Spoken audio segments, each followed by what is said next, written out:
No último dia 26 de setembro, a FMU trouxe para palestrar Raul Juste Loures, jornalista, editor da Vejinha e autor do livro São Paulo nas Alturas, que trata da revolução modernista na arquitetura paulistana nos anos 50 e 60. Para o reitor da FMU e o coordenador do curso de Arquitetura, Urbanismo e Design de Interiores, a importância de dialogar com o especialista é fundamental na formação dos alunos. O Raul Juste Loures é um dos maiores especialistas no Brasil de arquitetura icônica de São Paulo, arquitetura de época em São Paulo. Tá? Ele é um especialista muito destacado. Ele tem uma formação ligada ao jornalismo, ele é o editor de uma das principais, ou na verdade da principal revista brasileira, né, que é a revista Veja, da Veja São Paulo no caso. Foi correspondente internacional de diversos veículos de comunicação, então ele tem uma carreira extremamente destacada.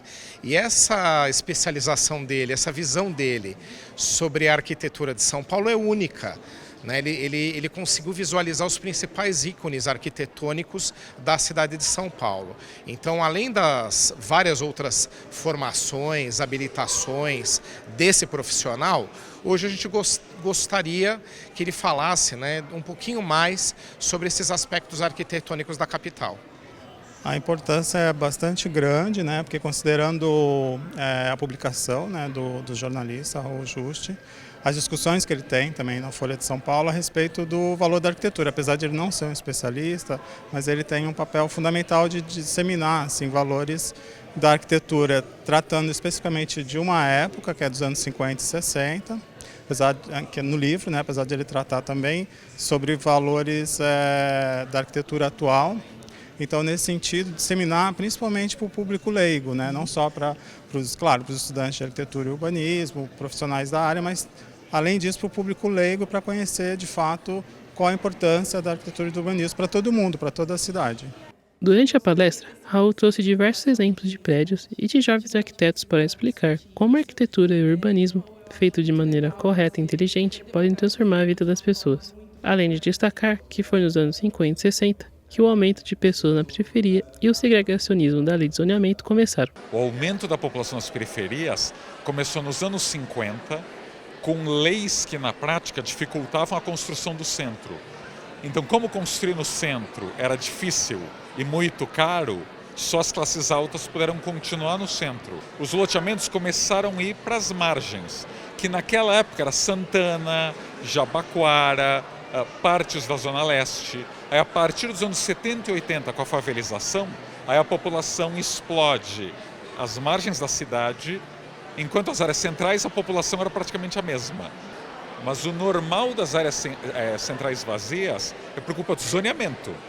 Então, nosso zoneamento ele é bastante segregacionista, por assim dizer, mas está na lei. Um dos pontos mais citados por todos os convidados foi o fato da verticalização na cidade ter se tornado algo comum, barato e fácil. Eu acho que, de maneira geral, o desenvolvimento da cidade ele é pautado um pouco por algumas leis que regem o desenvolvimento, principalmente o plano diretor, a lei de zoneamento, e elas prevêem diferentes características para diferentes zonas da cidade de São Paulo. Então, por exemplo, a verticalização hoje no plano diretor mais recente, que é de 2014, ela é prevista como um instrumento de adensamento nas vias mais importantes da cidade, vias servidas de transporte público, vias em que é permitido e é possível esse adensamento, em contraposição a outras áreas um pouco mais distantes, etc. A verticalização, na verdade, ela é contida e em alguns lugares até não permitida. Também não podemos esquecer do papel fundamental que as mulheres tiveram na arquitetura paulista dos anos 50 e 60.